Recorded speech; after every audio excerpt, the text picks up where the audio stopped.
Hello, good morning, students. Today we are going to start chapter number 6, that is cleaning of food.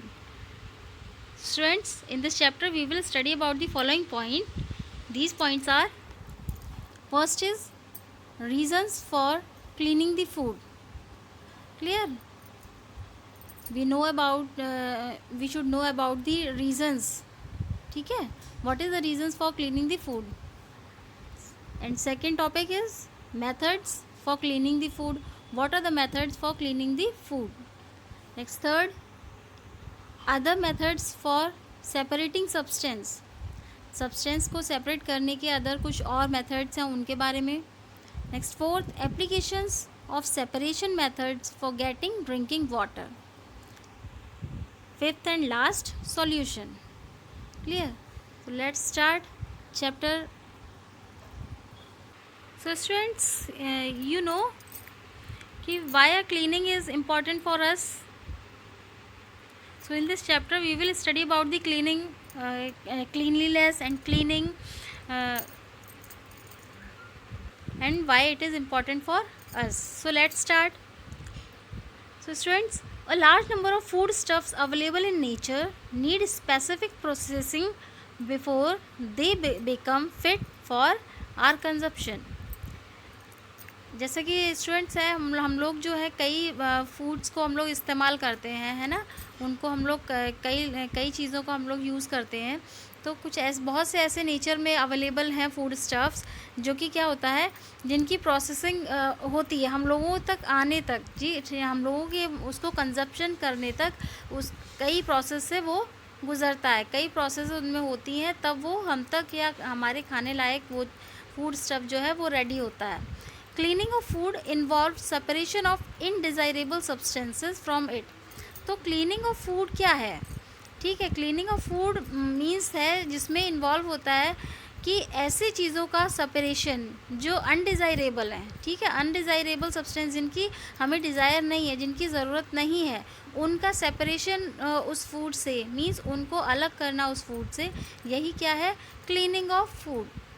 ठीक है, जैसे आप जो भी चीज़ यूज़ करते हैं, जब मान लीजिए राइस को ले लेते हैं, फॉर एग्जांपल राइस हम लोग लेते हैं, उसमें क्या कहते हैं, उसमें राइस के अलावा भी बहुत सी ऐसी अनडिज़ायरेबल सब्सटेंसेस होते हैं जो कि हम लोग उनको कंज्यूम नहीं कर सकते हैं. लाइक उसमें छोटा छोटा सा स्टोन्स को डाल दिया जाता है जो कि हम लोग नहीं खा सकते. हम लोग राइस को ही खा सकते हैं, स्टोन तो नहीं खा सकते हैं. तो उनका जो सेपरेशन होता है स्टोन्स का, है ना, वो भी क्या है, cleaning of food. Means rice से उन स्टोन्स का सेपरेशन, स्टोन को सेपरेट करना.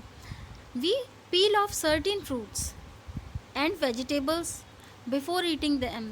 और बहुत सी फ्रूट्स और वेजिटेबल्स को भी आप देखते हैं कि हम उनको पील ऑफ करते हैं. ठीक है, उनको मतलब उनके जो छिलके होते हैं उनको हम लोग क्या करते हैं, हटा देते हैं खाने से पहले. बहुत सी ऐसी वेजिटेबल्स हैं, ऐसे फ्रूट्स हैं. ठीक है, तो ये भी क्या है, क्लीनिंग ऑफ फूड है. We get peas out of their pods before cooking.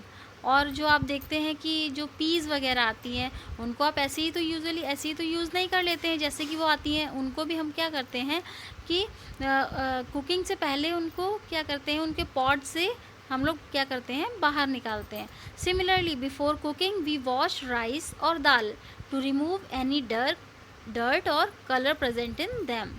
और इसी तरीके से हम लोग कुकिंग करने से पहले राइस हो गया, दाल हो गई, उनको हम लोग क्या करते हैं, वॉश करते हैं. क्यों वॉश करते हैं? उनमें जो लगी हुई डर्ट है उनको रिमूव करने के लिए, और उनमें जो कलरिंग करते हैं, है ना, पॉलिश्ड होते हैं ना. बहुत से आपने मार्केट में देखी होगी, सुना भी होगा कि पॉलिश्ड राइस आता है, पॉलिश्ड दाल आती है. तो उनकी जो पॉलिश होती है उनको रिमूव करने के लिए हम लोग उनको वॉश करते हैं. These activities help to reduce impurities in our food. और यही एक्टिविटी क्या करती हैं, फूड में प्रेजेंट जो इम्प्योरिटीज़ हैं उनको रिड्यूस करने में हेल्प करती हैं. So first topic is reasons for cleaning the food. है ना, कि रीजंस क्या है, क्यों हम लोगों को फूड की क्लीनिंग करनी चाहिए. We clean our food so that it may become harmless for our health. ठीक, क्यों की जाती है, क्योंकि फूड को हार्मलेस बनाया जाए, हमारी हेल्थ के लिए हार्मलेस बनाया जाए. मीन्स वो कैसा हो कि हमारी हेल्थ पे कोई भी उसमें हार्म ना पहुंचाए, इसलिए हम लोग फूड को क्लीन करते हैं। ठीक, cleaning also prevent spoilage of food by micro organism. और क्लीनिंग और क्यों ज़रूरी है कि वो फूड को छोटे छोटे जो माइक्रो ऑर्गेनिज्म होते हैं उनसे स्पॉइल, मतलब जब वो लग जाएंगे अगर किसी फूड में, तो वो फूड को क्या कर देंगे, स्पॉइल कर देंगे। तो उससे प्रिवेंट करने के लिए भी क्लीनिंग ज़रूरी है। Besides it not only improve the taste and acceptability but also keep our body free from disease. इसके अलावा भी ये सिर्फ क्या करती है कि it not only improve the taste, ये सिर्फ टेस्ट को इम्प्रूव ही नहीं करती है, बल्कि ये जो और जो उसकी एक्सेप्टेबिलिटी है इसको इम्प्रूव ही नहीं करती है। इसके अलावा भी क्या करती है कि हमारी बॉडी को डिजीज़ से बचा कर रखती है। ठीक है, अगर हम लोग क्लीन फूड को यूज़ करेंगे, मान लीजिए हम लोग अनहेल्दी फूड यूज़ करते हैं तो हमारी तबीयत भी ख़राब हो सकती है, हमें कई तरीके की बीमारियां भी लग सकती हैं। तो इसलिए फूड की क्लीनिंग ज़रूरी होती है। Next, second, methods for cleaning the food. There are several methods employed in the cleaning of food. Some of them are as follows. तो फर्स्ट इज थ्रेसिंग। थ्रेसिंग जो है ये हमारा फर्स्ट मेथड है क्लीन करने का। This is the process of beating out the grains of the chaff. ठीक, तो ये जो आप पिक्चर देख रहे हैं, तो जैसे कि क्या करता है, ये एक ऐसी प्रोसेस है, इसको हम लोग क्या, ये जो जिसमें जो ग्रेन्स होते हैं, जो चाफ होती है, जिसमें बालियाँ होती हैं, तो ये क्या करती है, उसको हम लोग किसी भी स्टोन वगैरह पे या फिर उस पर पटक के उसको क्या करते हैं, ग्रेन्स को उससे बाहर निकालते हैं। ठीक, the harvested crop is threshed to separate the grains from the chaff. जो हमारी कटी हुई जो फसल होती है उसको थ्रेस किया जाता है।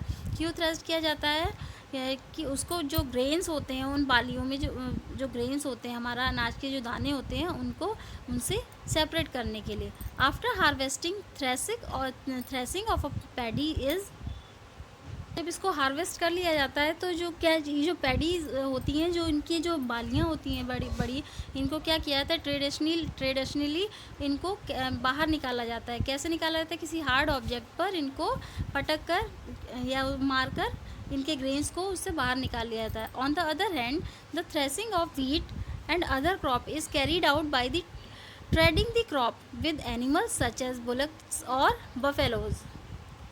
और वहीं दूसरी तरफ जो थ्रेसिंग होती है व्हीट और या फिर अदर क्रॉप की, उनको निकालने का काम किससे किया जाता है, एनिमल्स, किनकी हेल्प से, जो बुलक्स होते हैं और जो बफेलोज होते हैं उनकी हेल्प से।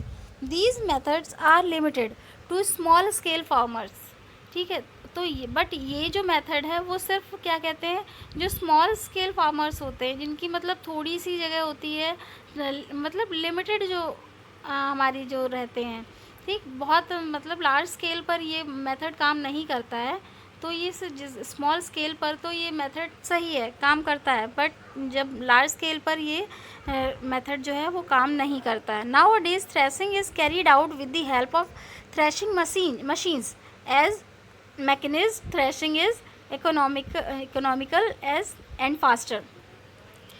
लेकिन आज आपने देखते हैं कि आज क्या हुआ है कि पहले की अपेक्षा कई मतलब लार्ज स्केल पर फार्मिंग भी करते हैं। ठीक है, बहुत तादाद में इसको हम लोग ग्रेन जो हमारी होती है फसल होती हैं उनको उगाते हैं फार्मर्स जो हैं। फिर उनकी थ्रेसिंग जो है इस तरीके से तो नहीं हो पाएगी, हाथों से किया जाए, तो उनके लिए क्या करते हैं, थ्रेसिंग मशीन्स को क्या यूज़ किया जाता है, जो थ्रेसिंग मशीन्स होती हैं उनका यूज़ किया जाता है। As mechanism threshing is economical and faster.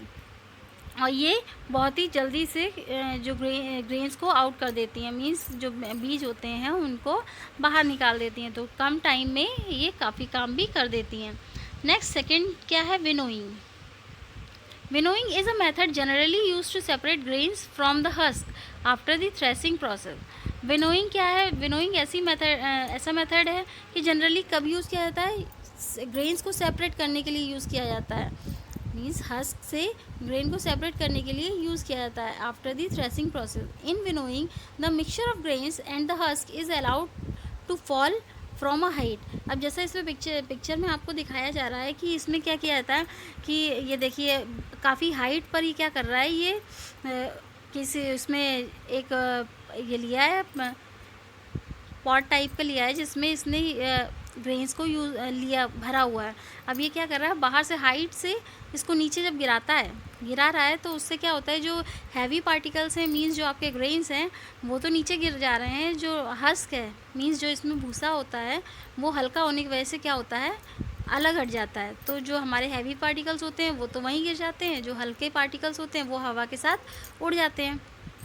तो यही हमारा क्या है, विनोइंग है।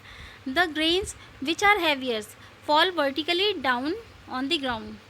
इसमें दिया है कि जो हैवियर पार्टिकल होते हैं, वो ग्रेन जो हैवी होते हैं वो क्या होते हैं, fall vertically downward on the ground. वो क्या नीचे, मतलब ग्राउंड पर नीचे ज़मीन पे वर्टिकली डाउनवर्ड जो है वो नीचे गिर जाते हैं। और जो हस्क होता है which is lighter is carried away by the wind and from a separate heap near by. In mechanized threshing, winnowing is done by means of a powerful fan, which is placed on one side and help in blowing away the husk. और इसके लिए क्या, इन मैकेनिज्ड threshing में क्या होता है कि मान लीजिए अब यहीं पे एक फ़ैन लगा दिया गया तो उससे क्या होता है, जो हैवी पार्टिकल है वो तो नीचे गिर जाएंगे, बट जो फ़ैन की जो तेज़ हवा होगी उसके साथ इनके जो हल्के पार्टिकल हैं मीन्स जो भूसा वगैरह है, हस्क है, वो क्या हवा के साथ बहकर कहाँ दूसरी जगह चला जाएगा। Next, hand packing. Hand packing तो ये मेथड जो है आप घर पे भी अपने देखते होंगे कि आपकी मम्मी जब खाना बनाती होंगी तो आप देखते होंगे कि वो दाल वगैरह या फिर राइस है उनको क्लीन करती हैं by hand picking. It is an age old method of separating visible solid impurities in grains, pulses etcetera. ये कैसी हैं, जो विजिबल इम्प्योरिटीज़ होती हैं, सॉलिड जो इम्प्योरिटीज़ होती हैं उनको एक अच्छा खासा मेथड है जिससे कि हम लोग हैंड पिकिंग से हम लोग क्या कर सकते हैं, ग्रेन या पल्सेज से उन इम्प्योरिटीज़ को निकाल सकते हैं। Our eyes can easily identify substance. हमारी जो आइज़ जो हैं जिन्हें ईजिली आइडेंटिफाई कर लेती हैं जिन सब्सटेंसेस को, which are different in colour, जो कि कलर में डिफरेंट होते हैं, साइज़ और शेप में भी डिफरेंट होते हैं।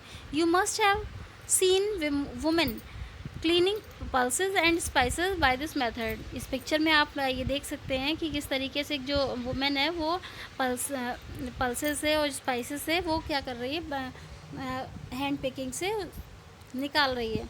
Through hand picking is accurate for eliminating undesirable substance visible to naked eyes. It is a lengthy process and hence uneconomically in too. ठीक, तो ये प्रोसेस जो है क्या है, एक एक्यूरेट जो है मेथड है एलिमिनेट करने का, मीन्स ऐसे सब्सटेंसेस को जिनकी हमें डिज़ायर नहीं है, ठीक है, उनको एलिमिनेट करने का एक एक्यूरेट मेथड है।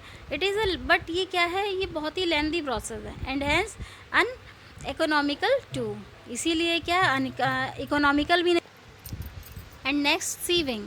You must have seen your mother sieving wheat flour at home.